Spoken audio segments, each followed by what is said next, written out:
देखिए जो दोस्तों, पुलिस है, चाहे पुलिस बनना हो, चाहे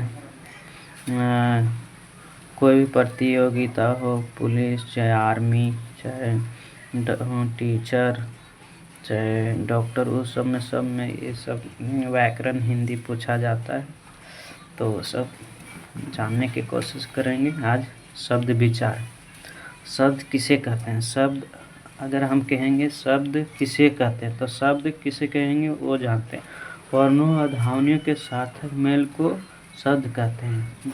जैसे में क्या है? गाय, घर, रोटी, हिमालय, कमल इत्यादि।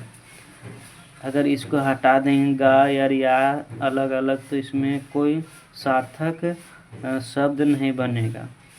वर्ण या ध्वनि मिलकर सार्थक मेल को शब्द कहते हैं। जैसे ये दोनों ध्वनि है, अलग अलग कर देंगे गा या, तो ये ध्वनि चाहे वर्ण अलग हो जाएगा, तो इसका कोई रूप नहीं होगा कि हम अलग कर देंगे तो कोई चीज़ बनेगा। जैसे घर कहेंगे तो घर में एक कहेंगे कि घर क्या होता है? उसमें रहते हैं आदमी लोग। तो घा या रा को अलग कर देंगे, घा और रा, तो बोलेंगे कि घा है। तो घा है किसको कहेंगे? घर। कोई चित्र नहीं बनेगा उसका। तो ये सब जानेंगे। इन शब्दों की रचना दो या दो से अधिक वर्णों के मेल से हुई है। वर्णों के ये मेल सार्थक है जिनसे किसी अर्थ का बोध होता है। घर में दो वर्ण का मेल है जिसका अर्थ है मकान जिसमें लोग रहते हैं। हर हालत में शब्द सार्थक होना चाहिए। व्याकरण में निरर्थक शब्दों के लिए स्थान नहीं है। शब्द और पद। यहाँ शब्द और पद का अंतर समझ लेना चाहिए। ध्वनि के मेल से शब्द बनता है। जैसे पा प्लस या प्लस ना प्लस ई, पानी। इसमें पा में या छुपा हुआ है, नी में ई छुपा है, पानी। यही शब्द जब वाक्य में अर्थवाचक बनकर आए तो वह पद कहलाता है। जैसे पुस्तक लाओ, इस वाक्य में दो पद है, एक नाम पद पुस्तक और दूसरा क्रियापद लाओ है। शब्द के भेद। शब्द के कितने भेद हैं जानेंगे। उत्पत्ति की दृष्टि से शब्दों के 4 भेद हैं: तत्सम, तद्भव, देशज और विशेषज। कौन कौन शब्द है? तत्सम, तद्भव, देशज, विशेषज। तत्सम हिंदी में संस्कृत के मूल शब्द को तत्सम कहते हैं। हिंदी में संस्कृत के मूल शब्द को तत्सम कहते हैं। हिंदी में जैसे संस्कृत वाला शब्द जो हिंदी में ही पढ़ा जाता है उसे मूल शब्द को तत्सम कहते हैं। संस्कृत में है लिखा हुआ, लेकिन उसको हिंदी में भी लिखते हैं और पढ़ते हैं, उसको तत्सम कहेंगे। ये शब्द आज भी ज्यों के त्यों व्यवहार में आते हैं। जैसे जगत, फल, पुष्प, पुस्तक, हाथी, पृथ्वी इत्यादि। तद्भव के बिगड़े रूप को तत्सम के बिगड़े रूप को तद्भव कहते हैं। जैसे संस्कृत में संस्कृत वाला शब्द हिंदी में प्रयुक्त हुआ, वैसे ही जैसे तत्सम वाला शब्द जो प्रयुक्त हुआ हिंदी में, वही वाला संस्कृत वाला और बिगाड़ के रूप को तद्भव में यूज करता है। ये तद्भव है। आगिन, जैसे तत्सम हो गया आगिन, इसको आग कहेंगे हिंदी में, और तद्भव में आगिन कहेंगे। तद्भव कुंज हो गया तत्सम।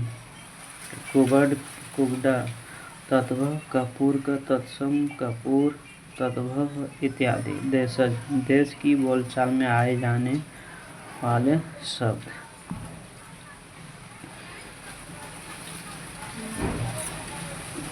देशज, देश की बोलचाल में पाए जाने वाले शब्द देशज कहलाते हैं। इनके मूल रूप का पता नहीं चलता। जैसे डिबिया, फुनगी, तेंदुआ, लोटा, पगड़ी इत्यादि। जैसे देश के अंदर में बने हुए शब्द हैं, बोलचाल में बनाया गया शब्द।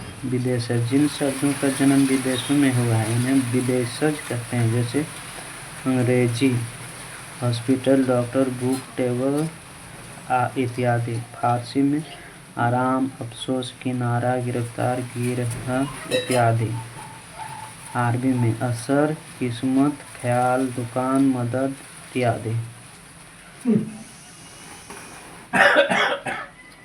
अरबी में असर, किस्मत, ख्याल, दुकान, मदद इत्यादि। फारसी में आराम, अफसोस, किनारा, गिरफ्तार, गिरह इत्यादि। हिंदी में इन शब्दों का व्यवहार इन्हीं रूपों में होता है। अब देखते हैं दूसरा, बनावट या रचना की दृष्टि से शब्द के 3 भेद।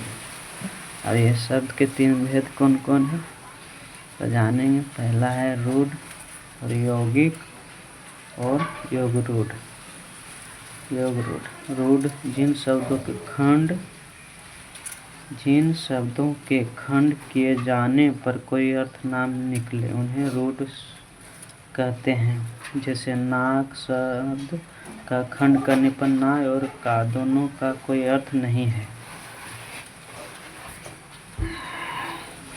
इसके बाद देखिए यौगिक ऐसे शब्द जो दूसरे शब्दों के मेल से बने हैं और जिनके सभी खंड सार्थक होते हैं यौगिक कहलाते हैं। जैसे घुड़सवार, घोड़ा और सवार, विद्यासागर, हिमालय, विद्यालय, विद्या प्लसालय इत्यादि। योगरूढ़ शब्द में क्या होगा, ऐसे यौगिक शब्द जो साधारण अर्थ को छोड़ विशेष अर्थ ग्रहण करें योगरूढ़ कहलाते हैं। जैसे पंकज, कमल, लंबोदर, गणेश जी, चक्र पाणी, विष्णु इत्यादि। पंकज को कमल कहेंगे, लंबोदर को गणेश, चक्र पाणी विष्णु इत्यादि।